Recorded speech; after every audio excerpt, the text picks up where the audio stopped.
Welcome back to another soccer betting news video. We took a bit of a hiatus last week, but internationals and most importantly, Bafana is playing. I'm excited. How are you feeling, Chad? Excited, but at the same time nervous because you just never know what to expect when Bafana play. You can say that again. So AFCON qualifiers. Surprisingly, we only have 3 teams in our group. It's Liberia, Morocco, who we face this evening, and then us. But we're looking at our coach. We went through, I think it was 2019. We had a decent run under Stuart Baxter. Yeah. And then we changed over to one of the guys who worked closely with him, Moulay Abdellah, and he failed us as well. Yeah. And then Hugo Bruce came in.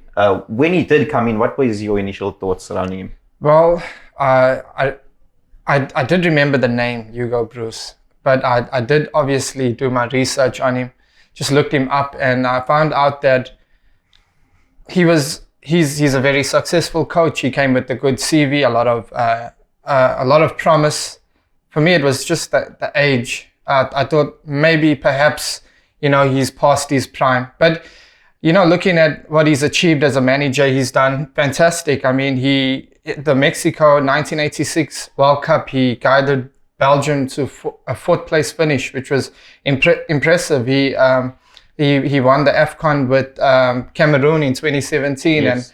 and he's also won so many trophies at club level with teams like Anderlecht, and he's had a fantastic career as a manager, and so I'm happy with what we've seen so far. Yeah. So speaking of what we've seen so far, it was a Zoom manager when we had the COSAFA Cup, yeah. And then we went to Tokyo Olympics. He had a bit of a role in that play, but we failed to qualify for the World Cup. Yes, it was, in my opinion, it was a fair showing from us, an unfair showing for other reasons. Yeah. What have you made of his time at Bafana so far? I think he has done.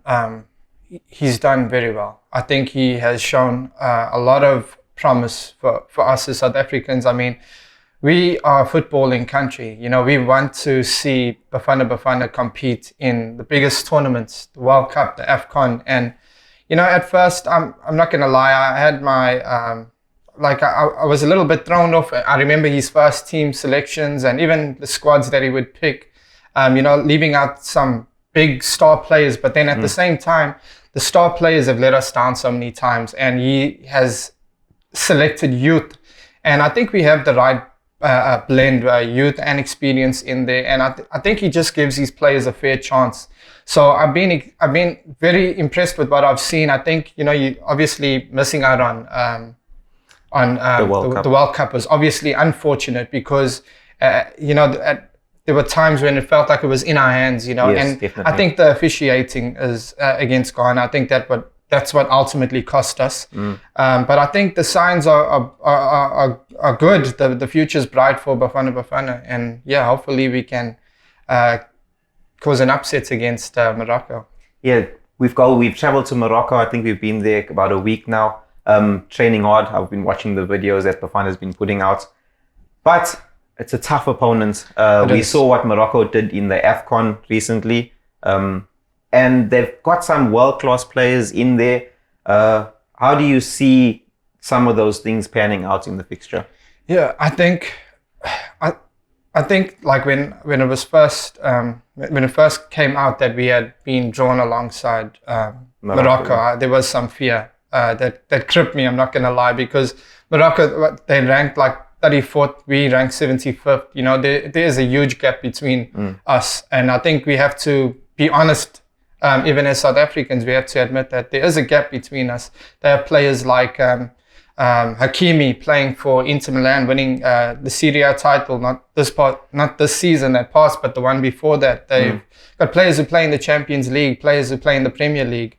I think I'm just happy to see my player as a Chelsea fan, Hakim Ziyech, not in the squad for obviously has personal issues with the coach. I think that could help us, that he offers, a massive threat going forward. And I don't think, when I'm looking at the Moroccan team, I see a lot of quality on the pitch, but I don't see so much goal threat that can cause us that much of trouble. Not to say that they can't, but it could have been even worse, I think.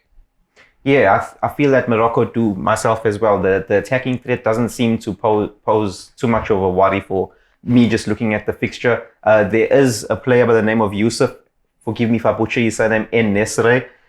He plays for Sevilla. I think he's got roughly between 5 and 10 goals, and that's had the a most. good season, yeah. Yes, but I'm saying for Morocco, he's got between about 5 or 10 goals, and he's the only player that has that amount of goals at the moment in the Moroccan team. So up front, I don't see much of a problem. It just comes down to our forwards against the likes of Wolves, like you just mentioned, Saïs and Wolves, Hakimi as well. I think we're just gonna. We're just gonna have to be careful about the threat that will come from on that right side by Hakimi, because he does have a good delivery.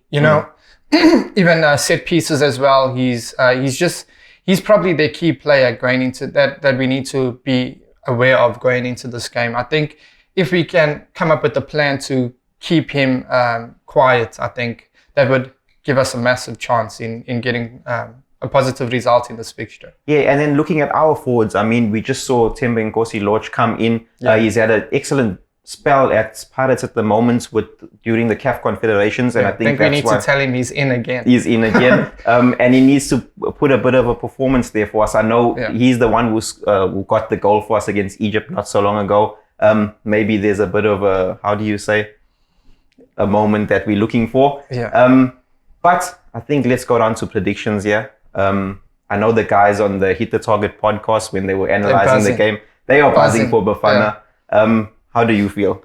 I think, I want to be positive. I want to be optimistic, as I always like to be whenever Bafana play. I mean, I'm a Bafana fan, huge Bafana fan, and I want to see them do well. But at the same time, I think this fixture being played in Morocco is going to be incredibly difficult. I think one thing that I can say is that we will take the game to them.